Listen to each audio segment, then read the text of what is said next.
The water in the baptismal font ripples as my 8-year-old son steps down the stairs, beaming with excitement. His white clothing seems to glow, and I can see my own childhood reflection in his eyes. As his father, I'm about to baptize him into what we believe is God's one true church on earth. It should be one of the proudest moments of my life. But beneath my smile, questions churn like the disturbed water. In his eyes, I see pure faith, the kind that moves mountains and parts seas. In my heart, I feel the weight of generations of belief and the crushing responsibility of either preserving or disrupting that legacy. I'm Brother Buzz, and this is Study Faith with AI.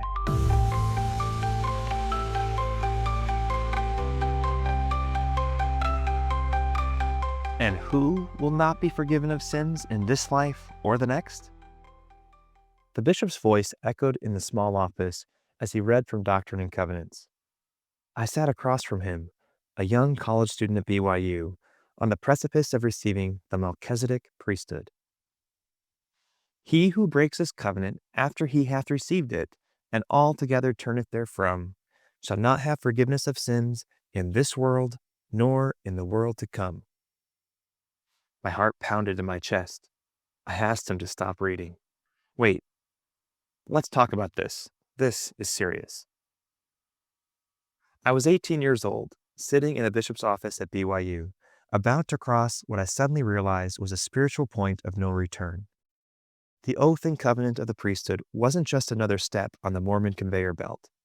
It was a cosmic contract with eternal consequences. What struck me wasn't just the power being offered, the same priesthood by which God created the heavens and the earth, but the warning attached to it. Break this covenant, and forgiveness becomes impossible in this life or the next. Most young men in my position nodded along, eager to receive the next expected blessing. But I paused. This wasn't like getting the Aaronic priesthood at 12, when I was excited to pass the sacrament. This wasn't like baptism at 8, when saying no wasn't even conceivable. This was different.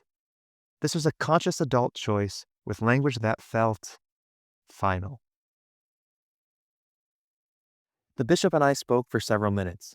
I voiced my concerns about such a serious covenant, about the weight of what I was agreeing to, about this stark declaration that turning away meant eternal damnation. But where else could I go? I was at BYU, surrounded by the breathtaking mountains and pristine campus that had captivated me when I first visited. Back east, where I grew up, I was always the odd one out, the Mormon kid. Here, I was surrounded by people who shared my faith, my values, my worldview. My parents had sent me to visit BYU instead of the East Coast schools I had been considering. They worried about my moral and financial future, and I had been dazzled by what I found. Not just the beautiful campus and impressive facilities, but the sense of belonging, the idea that everyone you see is LDS. How could I step off this path now? What alternative universe existed where I didn't get the priesthood, didn't go on a mission, didn't marry in the temple? I remember kneeling in my dorm room a few days later, praying desperately for confirmation that it was all true. I had prayed for a testimony before, but with so much at stake, I needed to really know. Know that Joseph Smith really saw God and Jesus in the sacred grove. Know that the Book of Mormon was true.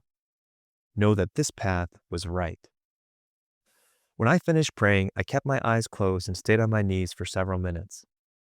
I felt no transcendent warmth, no burning in my bosom. Instead, I felt something more pragmatic, the weight of a life built entirely within a single framework. The recognition that stepping away would mean losing everything and everyone I loved. And so, with an imperfect but faith-filled testimony, I said yes. I received the Melchizedek priesthood. My father ordained me, ending with the blessing that I would marry in the temple, his hopes and expectations flowing through his hands onto my head. When it was done, we embraced. I felt his love, his pride, his relief that his son was staying on the covenant path. And I continued preparing for my mission, working 3 jobs that summer to save every penny. After about 4 years of washing dishes and waiting tables, I was closing in on that $10,000 I needed. I remember being hungry during shifts at restaurants, but not spending even $3 for a meal. Every dollar was for the mission I would fund entirely myself. Looking back now, I see that moment in the bishop's office as a crossroads disguised as a continuation. I made my choice not because of spiritual confirmation, but because I couldn't imagine an alternative, because the scaffolding of my entire life was built on the assumption that this was the only true path. In Season 4 of Study Faith with AI, we'll explore the priesthood in Mormonism.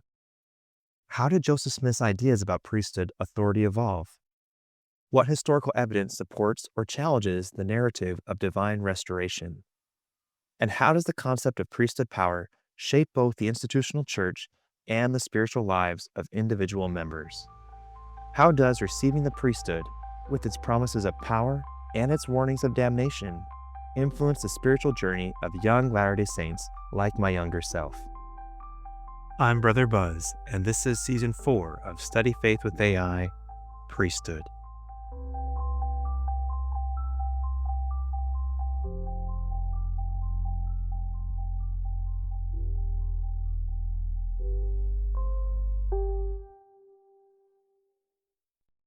If you find value in this exploration, please like, share, follow, and consider becoming a subscriber. Your contributions help keep these conversations going and allows us to maintain the highest quality production. You can find all the details at studyfaithwithai.com. Thank you for being part of this journey.